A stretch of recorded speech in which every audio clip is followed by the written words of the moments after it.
하나님의 말씀 누가복음 9장 10절부터 17절까지입니다. 하나님의 말씀 누가복음 9장 10절부터 17절까지입니다. 저와 함께 한 절씩 교독하겠습니다. 제가 먼저 읽겠습니다. 사도들이 돌아와 자기들이 행한 모든 것을 예수께 여쭈니 데리시고 따로 베세다라는 고을로 떠나가셨으나 무리가 알고 따라왔거늘 예수께서 그들을 영접하사 하나님 나라의 일을 이야기하시며 병 고칠 자들은 고치시더라. 날이 저물어 가매 12 사도가 나와 여짜오되 무리를 보내어 두루 마을과 촌으로 가서 유하며 먹을 것을 얻게 하소서. 우리가 있는 여기는 빈 들이니이다. 예수께서 이르시되 너희가 먹을 것을 주라 하시니 여짜오되 우리에게 떡 5개와 물고기 2마리밖에 없으니 이 모든 사람을 위하여 먹을 것을 사지 아니하고서는 할 수 없사옵나이다 하니 이는 남자가 한 5,000명 되밀어라. 제자들에게 이르시되 때를 지어 한 50명씩 앉히라 하시니 제자들이 이렇게 하여 다 앉힌 후 예수께서 떡 5개와 물고기 2마리를 가지사 하늘을 우러러 축사하시고 떼어 제자들에게 주어 무리에게 나누어 주게 하시니 다 같이 먹고 다 배불렀더라. 그 남은 조각을 12바구니에 거두니라. 아멘.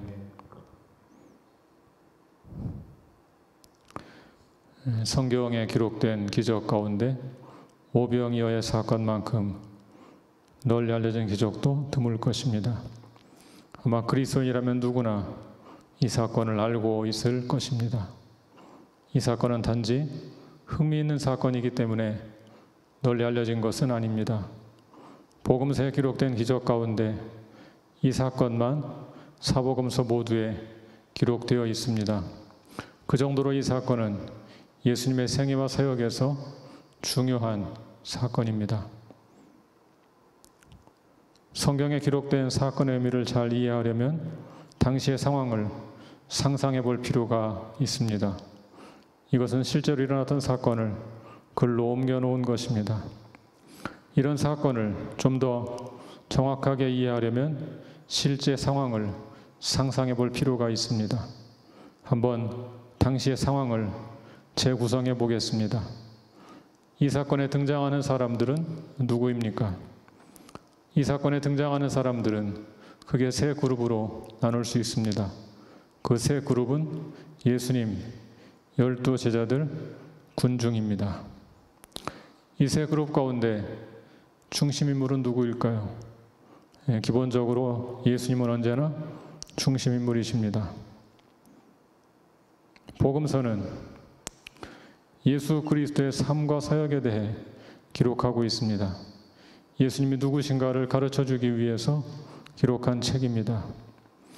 그러므로 복음서에 기록된 사건에서 예수님이 중심인물인 것은 지극히 당연한 일입니다. 문제는 그 다음입니다. 예수님의 제자들과 군중 가운데 누가 더 중요한 인물일까요? 오병이어 사건을 살펴보기 전에 비교하기 위해서 8장에 기록된 다른 기적들을 잠시 살펴보겠습니다. 먼저 군대 귀신 들린 사람을 치유하신 사건을 생각해 보겠습니다. 이 사건에서도 물론 가장 중요한 인물은 예수님이십니다. 그렇다면 예수님을 제외하고 다른 2 그룹 가운데 이 사건에 주로 등장하는 인물은 누구일까요?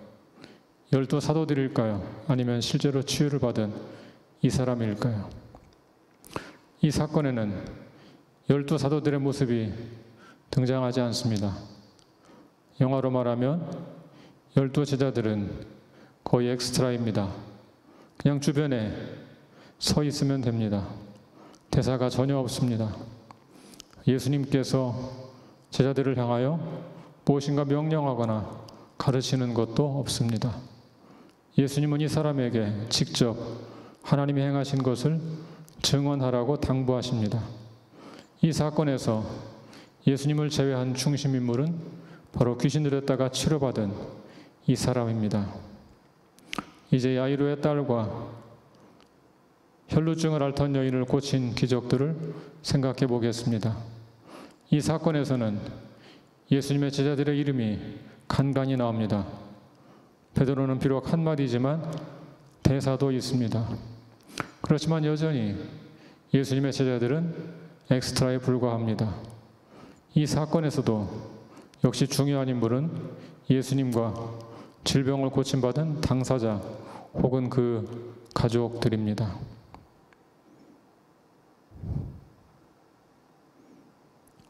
병자를 치유하신 후에 예수님은 당사자들에게 당부하십니다. 혈루증을 앓던 여인에게는 딸아, 내 믿음이 너를 구원하였으니 평안히 가라 하고 말씀하십니다. 죽었다가 살아난 딸의 부모에게는 이 일을 아무에게도 말하지 말라고 경계하십니다.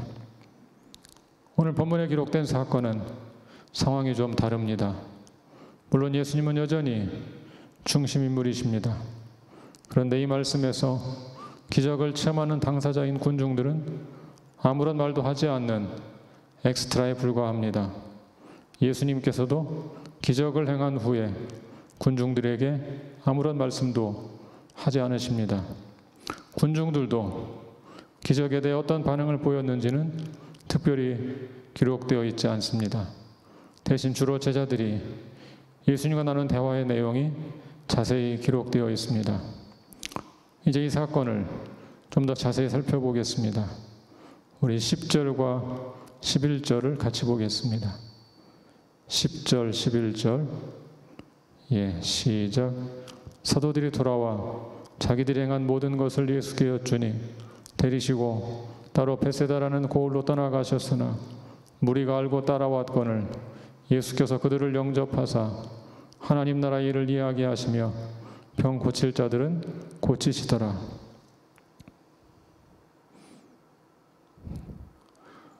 이 사건은 예수님의 제자들이 사역을 마치고 돌아오는 장면부터 시작됩니다. 예수님께서 제자들과 함께 한적한 곳에 가서 시간을 보내려고 했지만 군중들이 따라왔습니다. 예수님께서는 그들에게 하나님 나라를 가르치고 병자를 치유하는 사역을 행하셨습니다. 우리 계속 12절을 보겠습니다. 12절. 시작. 날이 저물어 가매 12사도가 나와 여짜오되 무리를 보내어 두루 마을과 촌으로 가서 유하며 먹을 것을 얻게 하소서. 우리가 있는 여기는 빈들이니이다. 날이 저물어 갈 때 12사도가 예수님께 와서 요청합니다. 여기는 빈들이고 먹을 것도 없으니 무리를 보내서 먹을 것을 먹고 오게 하십시오. 우리 13절 계속 볼까요? 13절. 시작. 예수께서 이르시되 너희가 먹을 것을 주라 하시니 여짜오되 우리에게 떡 5개와 물고기 2마리밖에 없으니 이 모든 사람을 위하여 먹을 것을 사지 아니하고서는 할 수 없사옵나이다 하니 그때 예수님께서 말씀하십니다.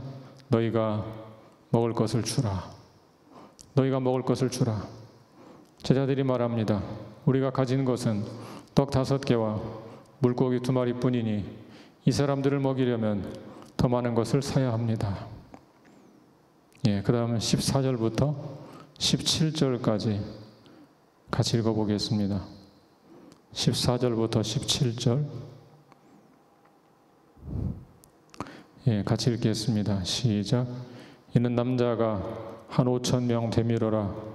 제자들에게 이르시되 때를 지어 한 50명씩 앉히라 하시니 제자들이 이렇게 하여 다 앉힌 후 예수께서 떡 5개와 물고기 2마리를 가지사 하늘을 우러러 축사하시고 떼어 제자들에게 주어 무리에게 나누어 주게 하시니 먹고 다 배불렀더라. 그 남은 조각을 12바구니에 거두니라. 예수님께서는 제자들의 불평에 대하여 아무런 대꾸도 하지 않으십니다. 다만 약 50명씩 무리를 지어 앉게 하셨습니다. 이어서 제자들이 가지고 온 오병이어를 가지고 축사하시고 떼어 제자들에게 주어서 무리에게 나누어 주게 하셨습니다. 그러자 모든 사람이 배불리 먹고 12바구니를 거두었습니다. 다른 기적 사건과는 달리 이 사건에서 주로 등장하는 인물은 예수님과 12 제자들입니다. 다른 사건들에서는 예수님께서 치유받은 사람들이나 기적을 경험한 당사자에게 무엇인가를 명령했습니다. 그러나 이 사건에서는 예수님께서 기적을 체험한 무리가 아니라 12 제자들에게 무언가 할 일을 명령하십니다. 이 사건이 12 제자들에게 무엇인가를 가르치려는 의도로 행한 것임을 짐작하게 해줍니다. 물론 모든 기적 사건들은 궁극적으로 동행한 제자들을 가르치려는 의도가 있습니다. 그러나 이 사건에서는 다른 사건들처럼 간접적으로 지켜보고 배우게 하지 않고 직접적으로 제자들에게 무엇인가를 명령하고 있습니다.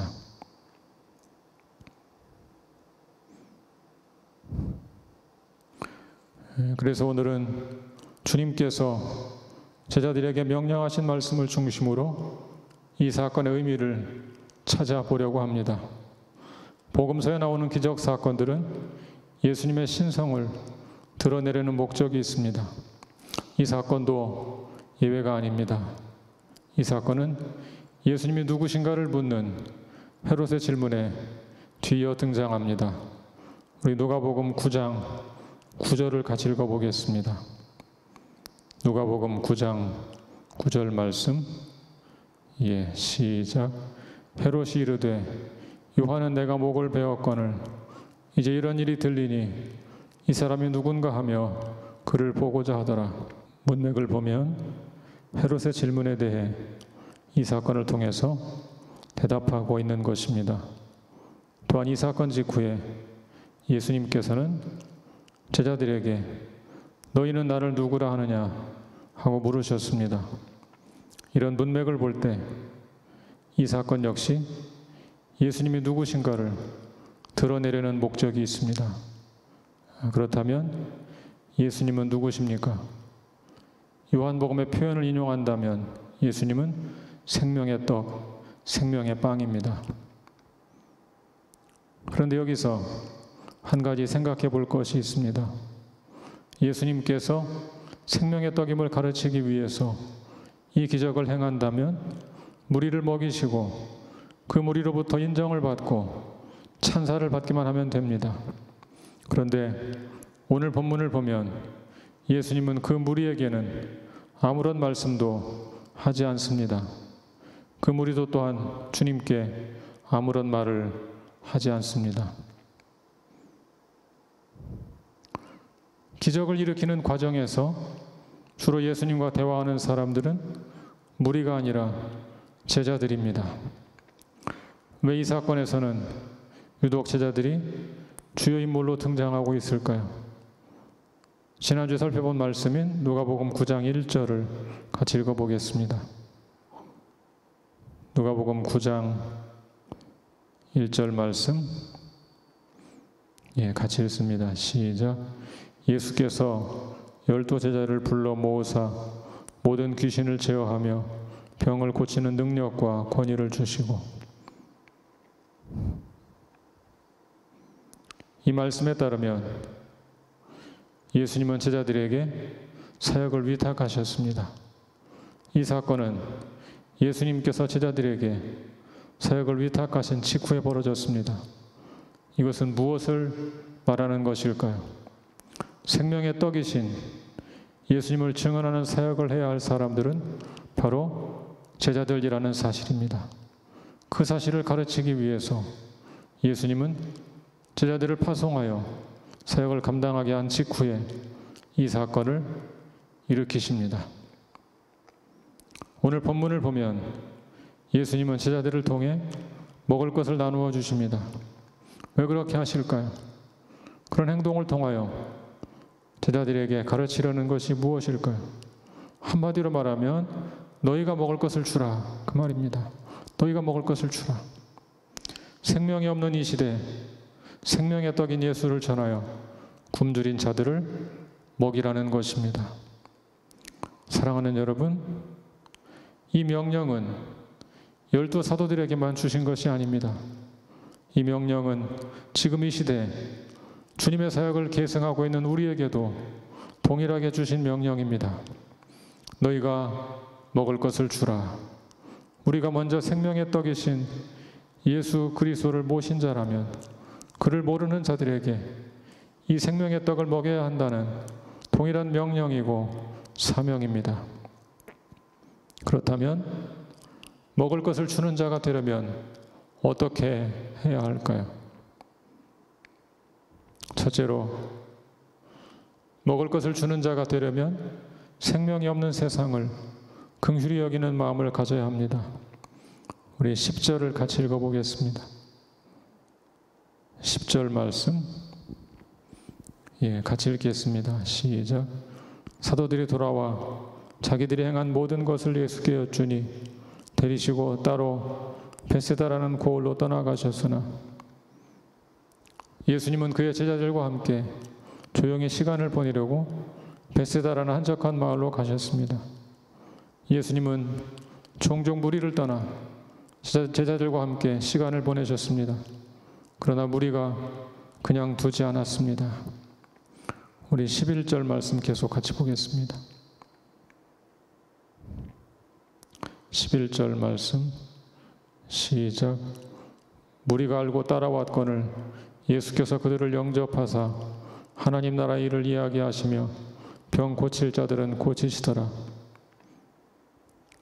우리 예수님은 그런 무리를 외면하지 않았습니다. 비록 제자들과 함께 한적한 곳에서 시간을 보내기를 원하셨지만 무리가 따라왔을 때 그들을 영접하셨습니다. 여기서 영접한다는 말은 가정에 손님이 찾아왔을 때 친절하게 영접하는 것을 가리키는 말입니다. 예수님은 자신을 따라온 사람들을 그렇게 환대하셨습니다. 그리고 그들에게 하나님 나라를 가르치시고 병자들을 고치셨습니다. 이 사건과 동일한 사건을 다루고 있는 마가복음 6장 34절을 보겠습니다.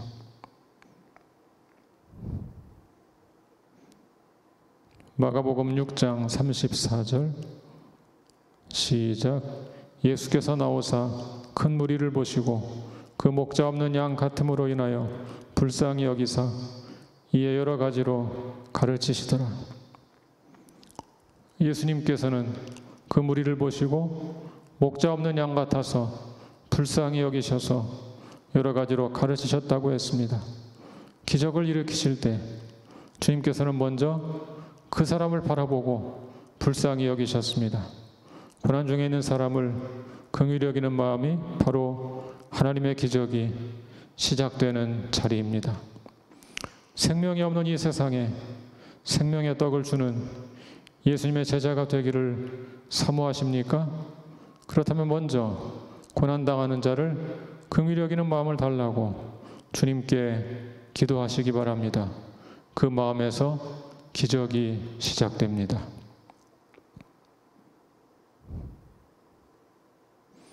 둘째로, 먹을 것을 주는 자가 되려면 주님께 요청해야 합니다. 우리 12절을 다시 한번 읽어보겠습니다. 12절 시작. 날이 저물어 가매 12 사도가 나와 여짜오되 무리를 보내어 두루 마을과 촌으로 가서 유하며 먹을 것을 얻게 하소서. 우리가 있는 여기는 빈들이니이다. 이 기적은 제자들이 예수님께 요청하면서 시작됩니다. 물론 처음에 제자들은 참된 믿음으로 예수님께 요청한 것은 아닙니다. 그렇지만 그런 요청을 했다는 것 자체가 의미 있습니다. 굶주리는 무리를 보고 그들을 먹이기 위해 주님께 요청하는 그 마음이 중요한 것입니다. 하나님은 그렇게 자신을 의지하는 사람들을 택하여 사용하십니다. 아무것도 구하지 않는 사람은 아무것도 얻을 수 없습니다. 하나님께 아무것도 구하지 않는 사람은 기도 생활도 성장하지 못하고 신앙 생활도 성장하지 못합니다. 비록 연약한 믿음으로 구하더라도 무엇인가 하나님께 간절히 간구하는 사람은 시간이 흐르면서 기도 응답을 받게 됩니다. 베드로를 생각해 보십시오. 베드로처럼 예수님께 많이 요청한 사람도 없을 것입니다. 변화산에 올라가서는 초막 셋을 짓자고 했습니다. 십자가를 지겠다는 주님을 만류하다가 사탄아 물러가라 책망을 듣기도 했습니다. 그렇지만 그런 베드로에게 물 위를 걸어보기도 하고 그물이 찢어질 정도로 많은 고기를 잡아본 것이 아니겠습니까? 하나님이 다 하시니 기도하지 않아도 하나님이 다 알아서 하실 것이라고 주장하는 사람이 있습니다. 그것은 하나님께서 원하시는 제자의 삶이 아닙니다. 하나님은 우리의 삶을 통해, 우리의 기도를 통해, 우리의 믿음을 통해 일하시기로 작정하신 분입니다. 아무것도 간구하지 않는 것보다는 연약한 믿음일지라도 무엇인가를 간구하는 자가 되어야 합니다. 생명의 떡이 필요한 사람들을 긍휼히 여기고 그들을 돕기 위해 기도하는 사람들이 되어야 합니다. 우리 주님께서 그 기도를 사용하여 생명의 떡을 먹이는 역사를 일으키실 줄로 믿습니다. 우리 주님은 우리의 기도를 통하여 일하시기를 기뻐하십니다.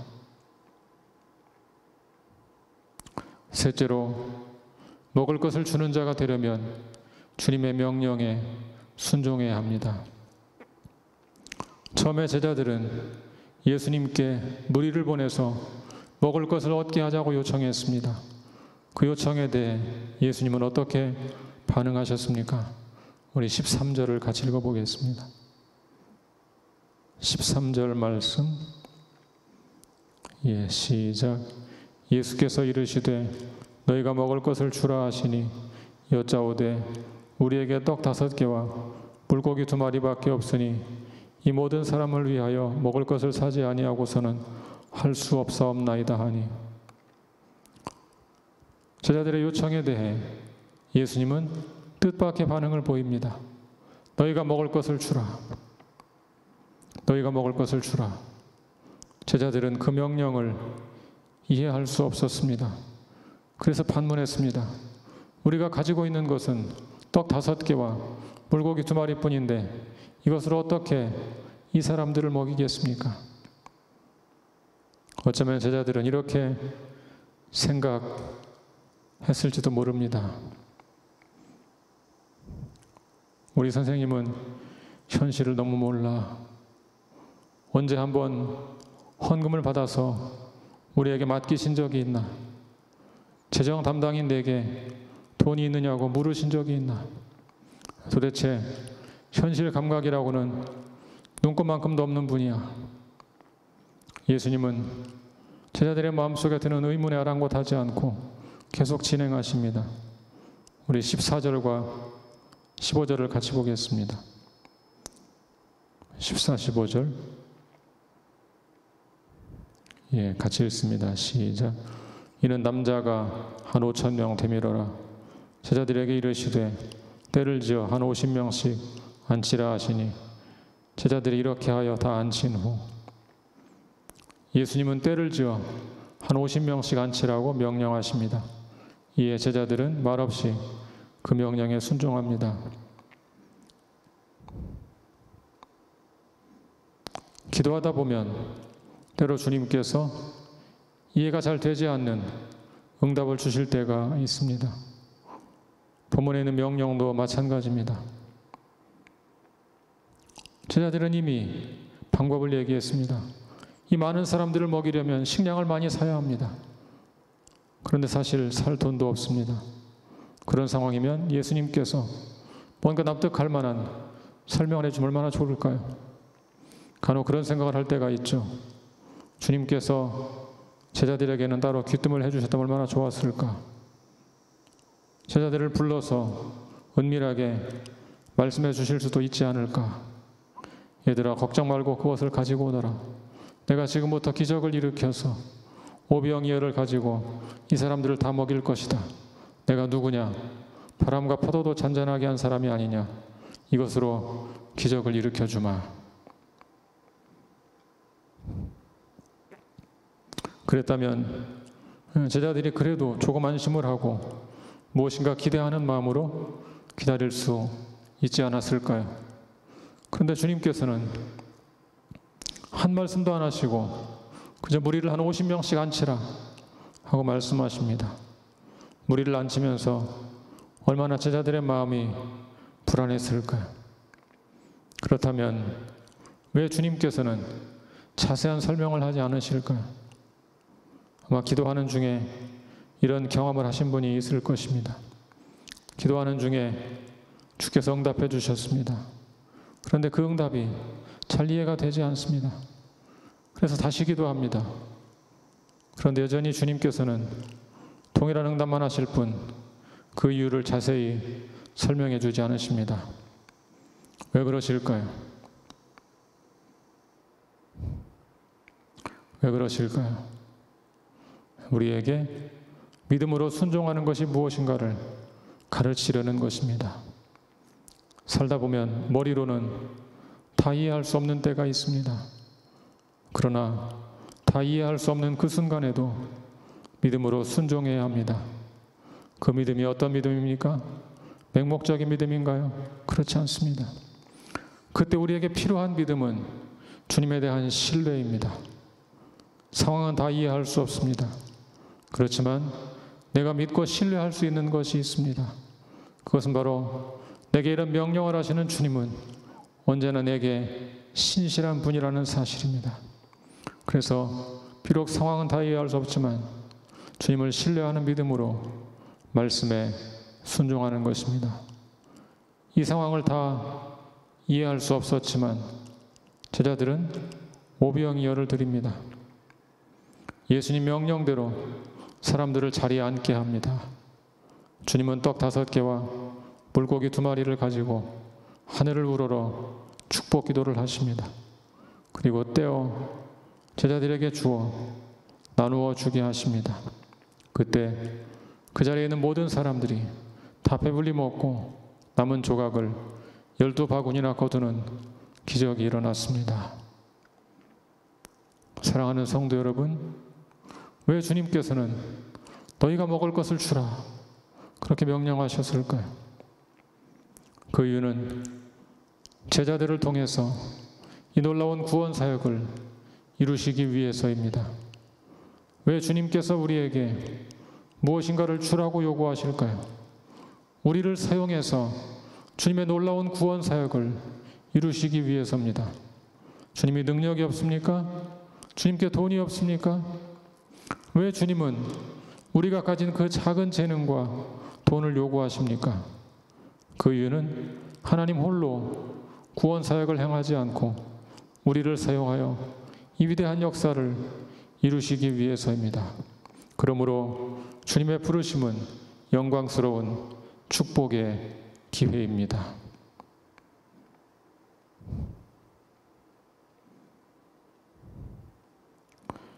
주님이 요구하시는 것은 우리가 가지고 있는 것입니다. 우리가 가진 것으로 과연 이 많은 사람들에게 얼마나 도움이 될까 염려하지 마십시오. 그런 염려는 다 주님께 맡기십시오. 우리는 다만 너희가 먹을 것을 주라 그 명령에 순종하여 가진 것을 드리기만 하면, 가진 것을 나눠주기만 하면 됩니다. 기적은 우리 주님께서 일으키실 것입니다. 이 말씀은 우리가 주님의 일을 할 때마다 염두에 두어야 할 중요한 교훈입니다. 우리는 늘 계산을 먼저 합니다. 우리 힘으로 할 수 있을까? 계산해보고 낙심합니다.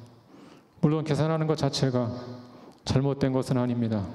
계산하는 사람도 그 일에 관심이 있기 때문에 계산하는 것입니다.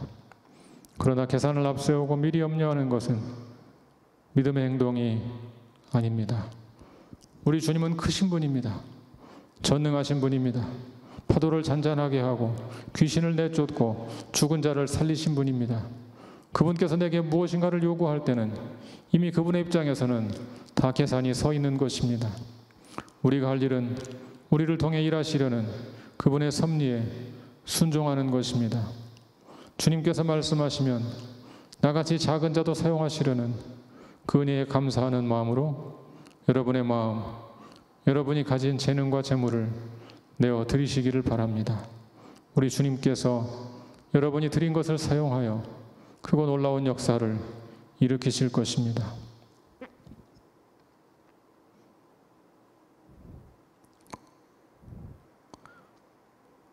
교회사에서 벌어진 크고 놀라운 역사도 알고 보면 단 몇 사람의 순종으로 시작되었습니다. 존 웨슬리는 영국을 도덕적으로 갱시지킨 인물로 널리 알려져 있습니다. 그런 웨슬리에게 영향을 미친 사람들은 독일의 경건파 모라비아 형제단입니다. 모라비아 형제단은 산상수훈을 바탕으로 사도시대의 순수한 신앙을 재건하기 위해 성결한 삶을 살았습니다.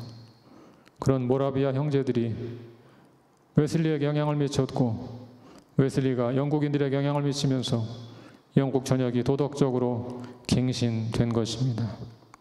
주님께서는 모라비아 교도들과 웨슬리의 순종을 귀하게 보시고 그 순종을 사용하셨습니다. 그 결과 많은 사람들을 새롭게 하는 놀라운 역사가 일어나게 된 것입니다.